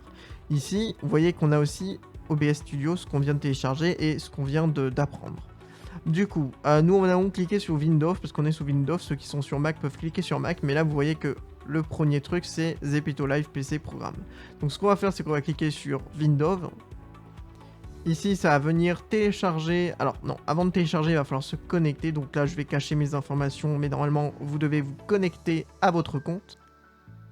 Alors voilà, là je me suis connecté du coup à Zepeto et du coup je vais pouvoir glisser cette petite... Enfin, les petits règlements qu'il y a sur Zepeto. On va glisser bien la barre en bas, sinon on ne pourra pas cliquer sur cocher. Et là, on accepte les termes et on fait télécharger le logiciel. Alors, ici, il va y avoir un petit problème peut-être chez vous, si vous n'avez pas déjà le logiciel qu'il va falloir. Mais là, vous voyez que moi, ça m'affiche un petit icône avec des bouquins. En fait, tout simplement, c'est parce que j'ai un logiciel WinRAR qui est en fait un logiciel zip, un archive, ce qu'on dit plutôt un archive, qui va contenir en fait tous mes dossiers, tous les documents en fait qu'on vient de télécharger. Donc moi, si je clique ici, par exemple, vous voyez que là, si je clique sur mon archive, et ben, on voit que ça m'ouvre cette fenêtre. Et en fait, cette fenêtre, elle contient le dossier en question que je viens de télécharger, avec tous les éléments à l'intérieur. Alors ça, c'est très pratique pour beaucoup de choses quand on va télécharger certains documents sur Internet. En général, on a besoin d'un archive, on a besoin de soit WinRAR ou alors d'un zip pour pouvoir dézipper, ouvrir WinRAR et pouvoir avoir tous les dossiers et les fichiers que l'on recherche. Alors, comment avoir WinRAR si jamais vous ne l'avez pas déjà? Donc, je vais déjà mettre ça de côté. Si vous n'avez pas WinRAR, on va aller sur le navigateur et tout simplement vous tapez WinRAR comme ceci. Ici, vous retrouvez WinRAR ici tout en haut. Vous cliquez sur WinRAR et ici, vous allez télécharger WinRAR. Donc, ici en bleu. Si vous cliquez sur télécharger. Alors ici, vous inquiétez pas, hein, WinRAR est gratuit, c'est juste qu'il demande à payer WinRAR. C'est un petit peu bizarre avec ce logiciel, mais en gros, il a été conçu d'une manière à ce qu'il y a une version d'essai gratuit qui est utilisée pendant un temps, et que après le logiciel reste gratuit, et c'est ça qui est bizarre, mais en fait, il considère qu'on doit l'acheter, mais il reste gratuit. Donc c'est un petit peu bizarre, je sais que c'est un petit peu pas normal, c'est même paradoxal, mais c'est le cas. Donc on va cliquer juste sur le bouton bleu télécharger WinRAR, la version gratuite. Et ici on voit en haut qu'on a notre .exe qui s'est ouvert. Donc je vais cliquer dessus. Ici ça va m'ouvrir cette petite fenêtre. Alors ça on va essayer de camoufler sinon, oups, c'est pas très visible. Voilà.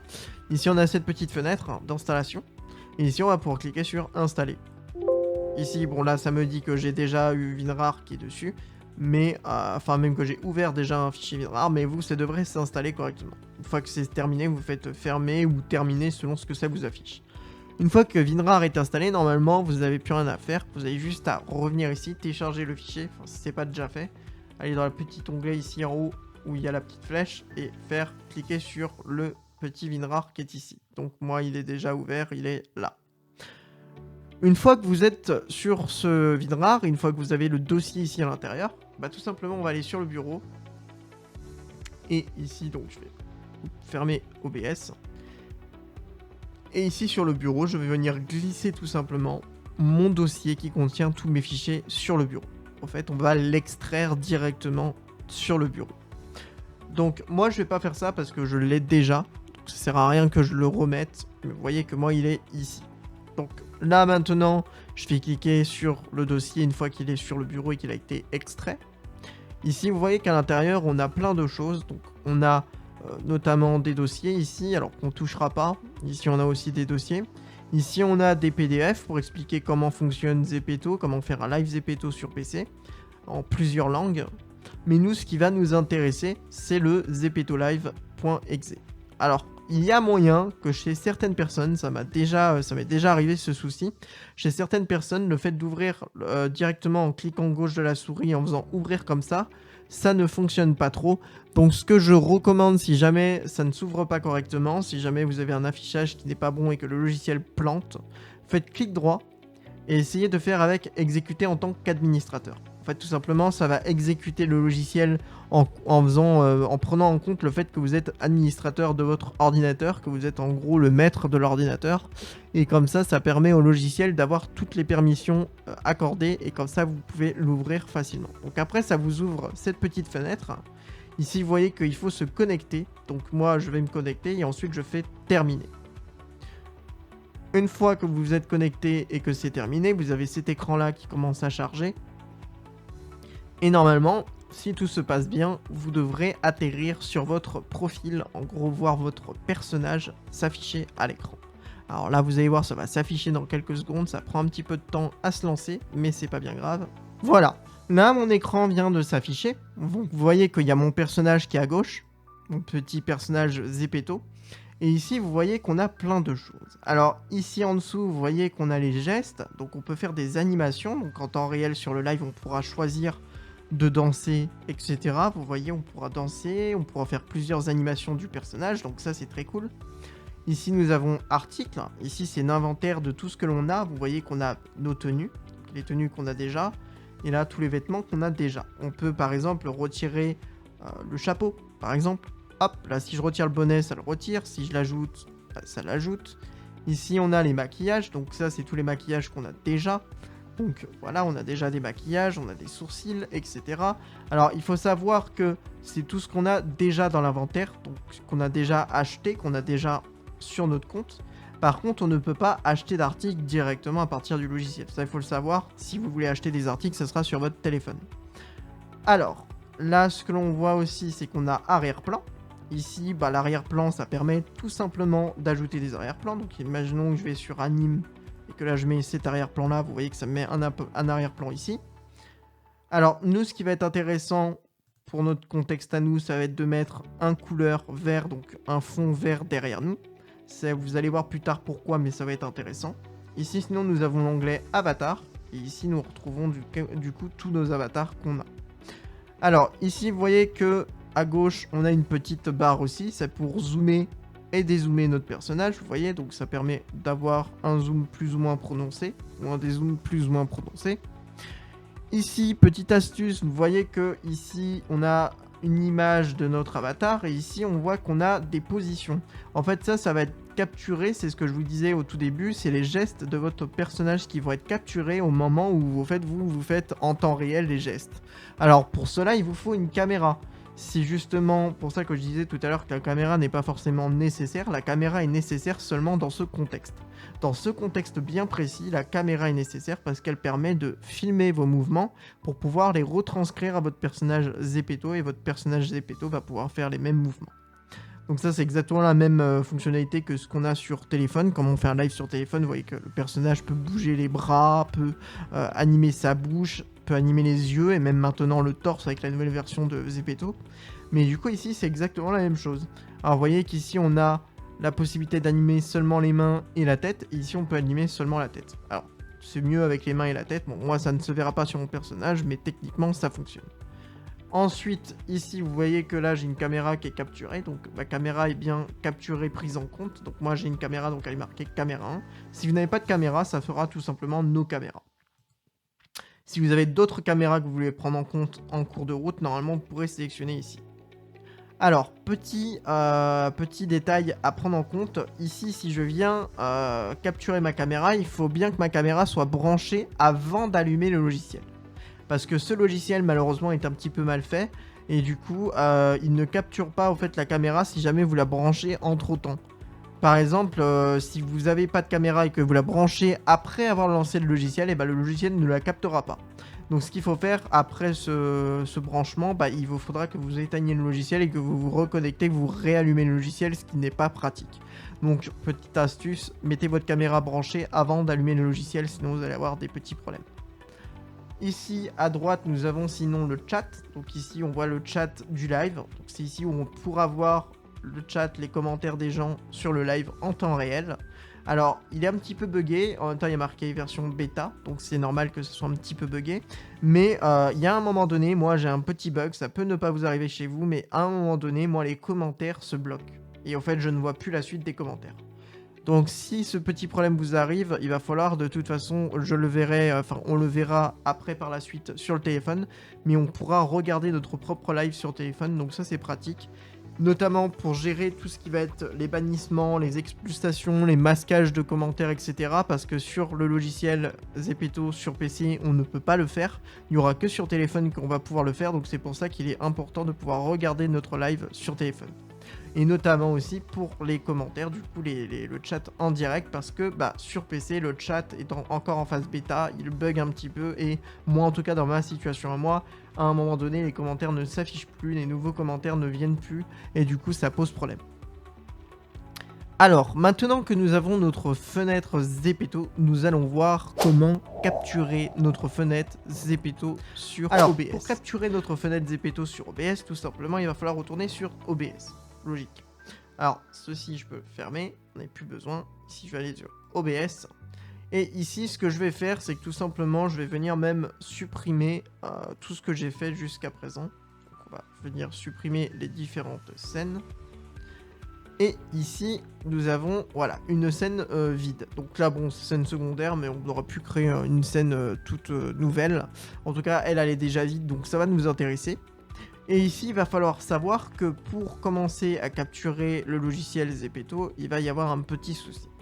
Alors, on va aller dans Source, ici, dans le petit plus. On va aller ajouter une capture de fenêtre. Et ici, dans la capture de fenêtre, nous allons marquer logiciel Zepeto. Voilà. Ici, nous allons cliquer sur OK. Ici, on voit que le Zepeto, il est déjà pris en compte. Et là, en fait, il y a un petit problème au niveau de la capture du logiciel. Alors là, je pense que ça me le fait. Si je balance ZP... Ouais, voilà, si je balance OBS de l'autre côté, on a toujours ce problème. Vous voyez que là, en capture de fenêtre, il y a un petit souci, c'est-à-dire que le logiciel, en fait, est capturé à l'arrière. En fait, c'est exactement ce que je vous disais tout à l'heure. Il y a un problème au niveau de la capture en temps réel. Du coup, là, il est sur automatique. Et vous voyez que là, vu que j'ai ce problème-là, je peux le mettre sur Windows 10 supérieur. Voilà. Et là, j'aurai plus de problème. Vous voyez que là, ça vient de régler le souci. En fait, ça vient de capturer seulement la fenêtre de Zepeto. Et du coup, là, tout ce qui était affiché à l'écran en arrière-plan et tout, ça n'est plus pris en compte. Donc, vous voyez, là, il y a même ce problème-là de carrément afficher OBS sur le logiciel alors qu'on veut capturer seulement le logiciel Zepeto. Donc ça, petit bug pas très sympathique, mais vous voyez, vous pouvez aussi le régler en cliquant sur Windows 10. Hop. Alors, si ça vous fait ce problème-là, n'hésitez pas à faire ce que je viens de faire. Donc là, ça capture bien la fenêtre en temps réel. Maintenant, je fais OK. Et là, vous voyez qu'il y a un petit problème. Parce que là, on peut bien... Bon, on peut essayer de la mettre à peu près comme on le veut, comme on le souhaite. Mais là, vous voyez que c'est pas très pratique. Donc, on va essayer d'arranger ça. En fait, qu'est-ce qui n'est pas très pratique ici? C'est que sur Zepeto, comme on va live, en fait, les lives ne sont pas en mode paysage. Là, vous voyez que mon image, mon canvas, en fait, la zone où je filme... Et ben en fait elle est pas du tout en bon format, elle est pas en format portrait. Et bien sûr, sur Zepeto, les lives sont en format portrait. Alors, comment régler la taille du canevas? Comment régler la taille de la scène que je filme? Et bah tout simplement, il va falloir aller dans Fichier. Ici, on va aller dans Paramètres. Ici, dans Paramètres, nous allons aller dans Vidéo. Et ici, vous voyez, c'est ce que je vous disais au début, on va devoir modifier la résolution de base du canevas et du coup la résolution de sortie de mise à l'échelle. Alors, quelle est la résolution qu'il faut mettre sur Zepeto pour avoir un bon format? Et bah si on retourne sur Firefox, donc, hop, ici, on va retourner un petit peu en arrière pour retrouver... Ah, ça veut plus. Bon, bah regardez, c'est simple. On va fermer l'onglet, on va rouvrir Firefox. Ici, nous allons aller sur Zepeto, Live PC, voilà, celui-ci. Ici, nous allons aller sur Zepeto Live Guide pour PC. Et ici, nous allons descendre tout en bas. Et nous allons voir que tout en bas, il nous explique du coup comment mettre notre logiciel, etc. Et ici, vous voyez un petit détail. Ici, on a le fameux format que l'on doit mettre. Donc là, vous voyez que c'est du 720 par 1280. Donc c'est ce qu'il faut mettre sur OBS. Donc on retourne sur OBS. Et ici, on va mettre exactement ce qu'il y avait marqué. Donc ici, je vais mettre du 720. Ici, je mets le petit X. Et ici, je vais mettre 2080. Alors, attendez, je suis plus sûr. Oui, c'est ça. C'est du 1280. Donc, là, je vais mettre du 1280. Et ici, on est bon. Alors, faites attention. Ici, je vais faire la même chose ici pour la résolution de mise à l'échelle. Voilà. Je vais mettre donc du 720 par 1280 sur la résolution de base du canevas et la résolution de mise à l'échelle. Là, on est parfait. Alors ici, vous voyez que par défaut, ça me met du 30. Ici, je crois qu'on est bon.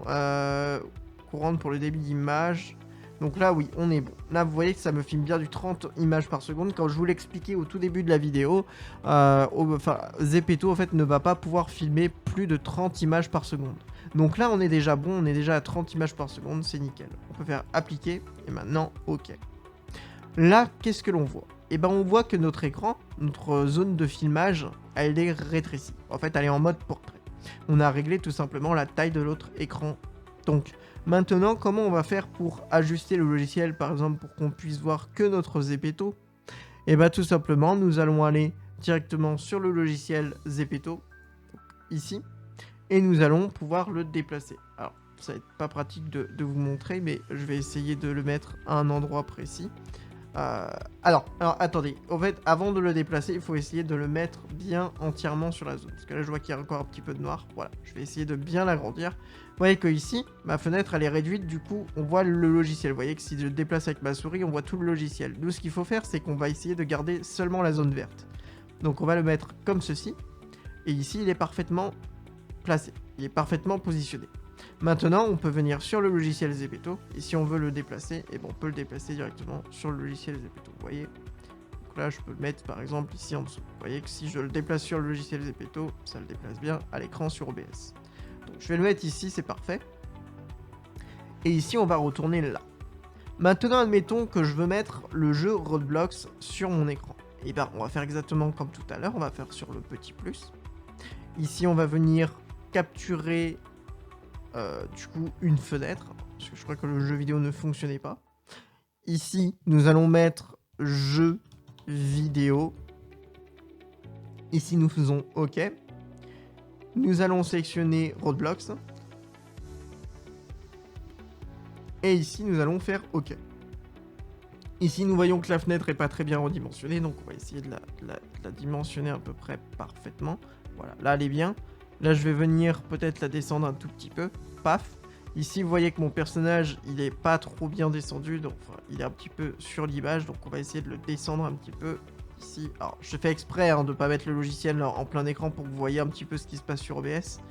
Mais grosso modo, voilà. On va faire un petit peu un truc comme ceci. Ça devrait passer. Ouais, ça devrait être bon. Bon, il bouge un petit peu avec l'animation, mais là, on devrait pas être si mal. Donc là, vous voyez qu'on a mon Zepeto qui est en dessous. On a l'image du jeu au-dessus. Et là, on va vouloir, par exemple, à la place du fond vert, ajouter quelque chose en arrière. Et là, vous voyez notamment que mon personnage, en fait, il est derrière notre capture de Roblox. comment faire pour que notre personnage passe au-dessus? Et bah tout simplement, il faut savoir que ici dans Source, en gros là on a le logiciel Zepeto qui est bien en arrière-plan et le jeu qui est bien en deuxième plan. Et bah comment on fait? Vous voyez que plus les objets, plus les éléments qui sont dans Source sont en hauteur, et plus en fait ils vont être supérieurs, ils vont être au-dessus des autres éléments qui sont en dessous. Donc là je vais sélectionner le jeu vidéo et je veux que mon jeu vidéo soit en dessous. Donc je vais glisser, en fait je vais faire clic gauche de la souris, je vais glisser et je vais le mettre en dessous. Là vous voyez que mon jeu vient complètement de disparaître, parce qu'en fait la fenêtre de mon Zepeto, il y a un fond vert et il y a mon Zepeto dessus, donc ça cache tout le jeu. Comment faire pour que mon Zepeto maintenant soit visible, mais que ce fond vert soit invisible? Et ben c'est pour ça qu'on a mis un fond vert, justement. Ici nous allons aller dans le logiciel Zepeto, et ici nous allons faire clic droit, et ici comme tout à l'heure avec le son, ici nous allons aller dans filtre. Et ici dans filtre, qu'est-ce que nous avons? Alors ici on a le filtre audio, donc ça c'est pour tout ce qui est audio, mettre des filtres sur l'audio directement de la capture de la fenêtre. Nous n'en avons pas besoin. Et ici nous avons filtre d'effet. Nous c'est ce qui nous intéresse, nous allons cliquer sur le petit plus. Et ici sur le petit plus nous avons incrustation par chrominance chroma key. Donc là je clique dessus. Là je fais OK. Et là vous voyez que instantanément ça vient de détourer tout le vert qu'il y avait autour de mon personnage. En fait tout simplement ce qu'on a fait c'est qu'on a appliqué un fond vert sur mon personnage. Là nous avons fait en sorte que du coup ça prenne la couleur verte en compte et que ça retire tout le vert autour de mon personnage. Donc maintenant je peux fermer. Et ici vous voyez que mon personnage il est bien au-dessus de mon jeu. Et vous voyez qu'on voit mon jeu en arrière parce que le fond vert vient de disparaître. Donc ça c'est très cool. On a notre petit personnage. Alors je vais peut-être essayer de faire en sorte qu'il arrête de danser. Je vais revenir sur mon logiciel Zepeto, je vais faire en sorte qu'il arrête de danser. Donc je vais aller dans geste. Ici je vais essayer de trouver peut-être la position debout, même une position à la limite comme celle-ci, ça peut être pas mal. Voilà, c'est bien. Reste comme ça, voilà. Ici je retourne sur OBS et là vous voyez que mon personnage il est mieux. Alors il n'est pas encore assez centré, je trouve qu'il est un petit peu décalé, on va peut-être le décaler un petit peu plus vers là, voilà. Ouais, là il est bien au milieu. Donc là c'est génial, mon personnage est bien au milieu, ça c'est parfait. Maintenant, comment on va faire pour ajouter par exemple un fond? Parce que là on voit que le fond, bah, derrière c'est un peu moche, c'est noir. Comment on va faire pour ajouter un fond derrière ce fond noir? Et bah tout simplement nous allons ajouter une nouvelle image. Donc exactement comme on l'a fait tout à l'heure, dans source on va dans petit plus. Ici nous allons dans image. Ici nous voyons qu'on peut dire ce qu'on veut que le nom soit. Donc moi je vais marquer fond, fond de live à la limite. Ouais, fond de live, voilà comme ceci. On va cliquer sur OK. Et ici nous avons fichier image. Donc vous voyez que là on a un onglet comme ça et là on a fichier image. Ici on va pouvoir donc parcourir pour aller chercher l'image que l'on souhaite. Donc je vais venir chercher l'image que je souhaite. Et ici je vais venir sélectionner cette image. Vous voyez, là je vais faire ouvrir. Là on va faire OK. Et là vous voyez que mon image vient d'apparaître. Alors elle est un petit peu trop petite, je vais l'agrandir pour qu'elle prenne bien toute la taille de l'écran. Et ici, le même problème. C'est-à-dire que mon image, elle est par-dessus tous mes éléments. Alors comment on fait comme l'élément est par-dessus tous les autres éléments? Et bah tout simplement on vient sélectionner mon fond de live et on vient le glisser avec clic gauche de la souris tout en bas et on relâche. Et là vous voyez, hop, mon fond vient bien se mettre derrière mon personnage et derrière mes éléments. Donc là vous voyez, c'est très bien, on a déjà un bon petit truc pour un début de live. Et là, vous voyez que c'est quand même sacrément cool. Donc voilà comment faire. Donc admettons maintenant je veux ajouter, donc je vais cliquer sur le petit plus, je vais ajouter peut-être du texte. Je vais ajouter un texte. Et là, par exemple, ça va être mon pseudo Roadblocks. Donc, je vais marquer pseudo Roadblocks. Oula, Roadblocks. Voilà, comme ceci. Ici, je vais cliquer sur OK. Ici, je vais pouvoir marquer mon pseudo Roadblocks. Alors, je sais plus exactement comment on se nomme mon pseudo Roadblocks. Admettons, je vais marquer... Alors, c'est peut-être pas exactement comme ça que je l'avais écrit, mais voilà. De mémoire, je crois que c'est ça. Je vais mettre Gallic Coder, je vais faire OK, et là je vais réduire le texte. Et là vous voyez, hop, mon petit texte qui s'affiche à l'écran. Alors je vais pouvoir le centrer au milieu. Là encore une fois, on peut relâcher, on peut faire avec les touches du clavier directionnel. Donc on peut venir, hop, le descendre un tout petit peu. Voilà, ici au plein milieu il est pas mal. Et là vous voyez qu'on a quelque chose de pas mal. Alors je vais peut-être le replacer un petit peu plus vers la gauche. Ouais, là il est pas mal. Vous voyez que on a quelque chose de plutôt pas mal pour un live. On a quelque chose de vraiment cool. Et ça, c'est plutôt parfait. Comment lancer un live Zepeto? Alors, pour lancer le live, tout simplement, il va falloir cliquer sur commencer le streaming. Sauf que ici, nous avons un problème. Si nous cliquons sur commencer le streaming avec le bouton, et bah ici, il nous affiche une petite fenêtre d'erreur. Pourquoi il nous affiche une fenêtre d'erreur? C'est parce que actuellement, OBS ne sait pas ce que l'on veut faire. OBS n'a pas d'informations concernant Zepeto. OBS, lui, il se permet juste de filmer les fenêtres, comme filmer la fenêtre du logiciel Zepeto, mais à aucun moment il y a une liaison directe avec le live.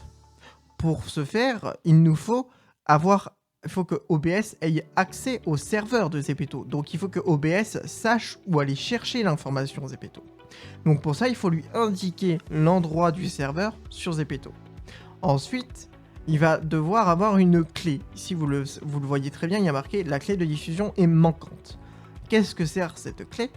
La clé en fait nous sert à nous identifier sur Zepeto. Ça sert à dire ce compte Zepeto veut streamer sur ce OBS là. Donc comment nous allons faire pour avoir ces informations? Simplement déjà nous allons cliquer sur annuler. Ici nous allons aller dans fichier, paramètres. Dans les paramètres nous allons aller dans streaming. Ici vous voyez que par défaut il est sur Twitch. Si je déroule la liste, vous voyez qu'on n'a pas la proposition de Zepeto. Donc nous pouvons cliquer sur personnaliser et nous allons manuellement rentrer les informations pour se connecter au serveur Zepeto. Alors pour ce faire ici, vous voyez qu'on a du coup le serveur en question, donc l'endroit où le OBS doit envoyer les informations, donc sur le serveur de Zepeto. Ici on a la clé de stream pour savoir quel compte Zepeto doit être relié à OBS. Alors pour ce faire, pour avoir ces informations là, il va falloir aller sur le logiciel Zepeto. Et ici, si vous avez accès au live, si sur votre téléphone vous avez le bouton pour avoir accès au live, et bien normalement sur le logiciel ça devrait être la même chose, vous devrez avoir le bouton au rouge ici en live. Alors, on va cliquer dessus. Et ici, vous voyez qu'ici on a titre du live. Donc ici je vais mettre un titre. Ici vous voyez qu'on a résumé la notice, c'est tout simplement la petite notification, vous savez, sur téléphone où on a la petite notification ici où on peut écrire du texte. Et bien là c'est exactement la même chose. Alors du coup là je vais marquer juste test, parce que c'est un test. Ici nous avons le petit bouton privé. Quel est ce bouton privé? En fait ce bouton privé c'est tout simplement pour faire un live privé. Donc en fait il n'y aura que vous et les utilisateurs que vous invitez qui pourront voir le live, qui pourront y accéder.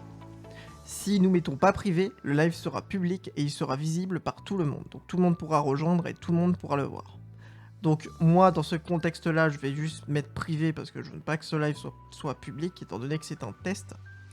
Ici nous avons autorisé les cadeaux vocaux. Alors ça si vous savez sur Zepeto comment on fait des dons, parfois il y a des dons où on peut écrire quelque chose, on peut écrire du texte dessus et du coup ça le dit à l'audible. Et bah là c'est exactement ce qui se passe si on a la case cochée. Si on veut pas que ça le dise à l'audible, on décoche et du coup le don ne se fera pas à l'audible. Alors bon, c'est plus pratique de le cocher, c'est quand même mieux. Mais si vous ne le voulez pas, vous pouvez le décocher. Une fois fait cela, on va pouvoir cliquer sur le bouton commencer. Alors ici, pas de panique. Ici, ça va commencer. Vous voyez qu'on a l'impression que ça commence le live. On voit même qu'il y a des affiches, ça s'affiche un petit peu sur le chat des informations. Mais le live n'est pas encore totalement commencé. Ici, nous nous rappelons que OBS n'a toujours pas d'informations sur quelle clé streamer et surtout sur quel serveur envoyer les informations. Et bah pour cela, on va devoir aller sur le Zepeto, sur le logiciel, et vous voyez que depuis qu'on a cliqué sur commencer, et ben on a deux boutons qui sont apparus. On a serveur et on a streaming key. Et bah le serveur, si on clique dessus, ça va nous copier quelque chose. Si on revient sur OBS et qu'on fait clic droit de la souris, paste pour coller, et bah là on voit quoi? On voit que ça va coller le lien vers Zepeto pour live. Donc vous voyez là on a dit à OBS, et ben le serveur Zepeto il est à ce lien là. En fait on relie Zepeto à OBS. Du coup ici il va nous falloir la clé de stream pour savoir quel compte Zepeto est relié à OBS. Donc là nous allons sur le logiciel et là vous voyez que ici on a le bouton streaming key. Je clique dessus. Et de la même manière que pour le serveur, je viens ici sur clé de stream, je fais clic droit de la souris, paste pour coller. Et ici, vous voyez que ma clé vient d'être rentrée. Alors, chose importante, comme vous mettez votre clé de stream, il faut que cette clé-là soit personnelle, qu'elle soit privée. C'est comme un mot de passe sur votre compte. C'est exactement la même chose, c'est le même principe. C'est un mot de passe, il est scripté, enfin il est chiffré, donc vous ne devez surtout pas le donner aux personnes. Parce que si vous donnez ce mot de passe, ou si ce mot de passe est visible par une autre personne, cette autre personne avec OBS peut venir filmer tout ce que vous avez sur votre PC. Donc il est extrêmement important de ne pas partager l'information de ce mot de passe. Il est censé être sécurisé, il est censé être personnel. Personne d'autre que vous doit pouvoir le voir. Donc, une fois que cela est fait, il suffit juste de cliquer sur le bouton appliquer, et une fois que c'est appliqué, faire OK. Là, on est bon. On a lancé correctement, on a configuré correctement l'accès à Zepeto. Et pour lancer le live, il suffit tout simplement de cliquer sur commencer le streaming. Alors là, voilà, parce que j'avais déjà fait des tests tout à l'heure, ça fonctionne. Mais il se peut que parfois, vous ayez, même c'est tout le temps, en tout cas chez moi, tout le temps ça le fait. Au début, si vous lancez le logiciel, que vous lancez OBS et que vous vous connectez avec la clé de stream, ça risque, au moment où vous faites commencer le streaming, de laguer en fait et de vous faire une erreur avec un petit, une petite graduation en rouge avec une croix. C'est simplement que le réseau passe très mal, la connexion passe très mal. Alors c'est un petit bug avec OBS et Zepeto, avec le logiciel Zepeto et OBS en même temps, qui n'arrive pas à se connecter correctement au serveur Zepeto. Alors pour remédier à ce petit souci, il va falloir tout simplement re-aller sur le logiciel, faire « le logiciel » et revenir sur OBS et remettre les informations, donc en fait sur le logiciel refaire recommencer un streaming, et puis après remettre les informations de la clé de streaming. Une fois que vous avez remis les informations de la clé de streaming sur OBS, donc en faisant fichier, paramètres, streaming, et là vous mettez la clé de streaming, et une fois que cela est fait, vous pouvez recommencer le stream, donc recliquer sur le bouton commencer le streaming, et normalement ça devrait fonctionner. Normalement vous devriez avoir comme moi la petite barre verte avec toutes les barres de rempli, et normalement voilà, vous devrez être plutôt pas mal en termes de réseau, ça devrait fonctionner correctement. Donc là, maintenant, c'est parfait. Vous êtes enfin connecté à Zepeto et surtout, vous êtes enfin en train de live. Officiellement, vous êtes en direct.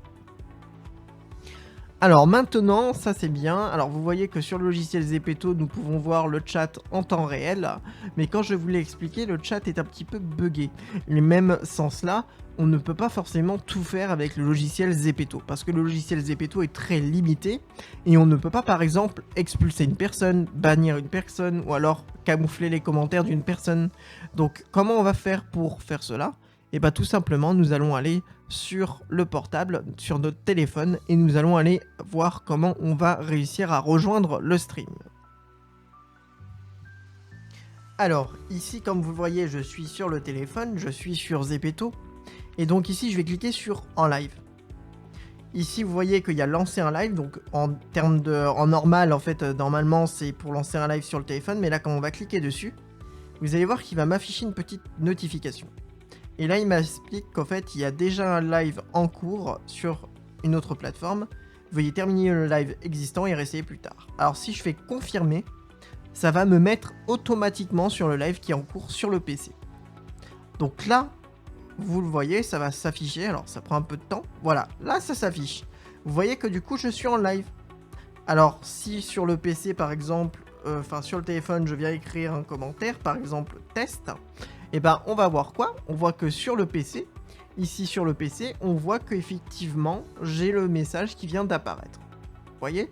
Alors sur le PC, vous voyez, on ne peut pas cliquer sur le personnage, on ne peut pas accéder à bannir, etc. Par contre, sur téléphone, comme vous le voyez, on peut vraiment faire tout ce que l'on veut. Alors là, bon, je suis propriétaire du live, donc je peux pas m'expulser moi-même, mais normalement, voilà, vous pouvez faire exactement la même chose, et ça fonctionnera. Une fois que vous voulez terminer votre live, il suffit tout simplement d'aller sur OBS, de faire arrêter le streaming. Là, votre live, il est plus en cours, il est stoppé, mais il est très important aussi de faire terminer le live sur le logiciel Zepeto. Confirmé.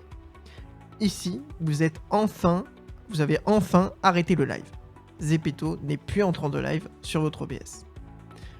Alors, ça c'est très bien, nous avons vu comment live sur Zepeto avec un PC.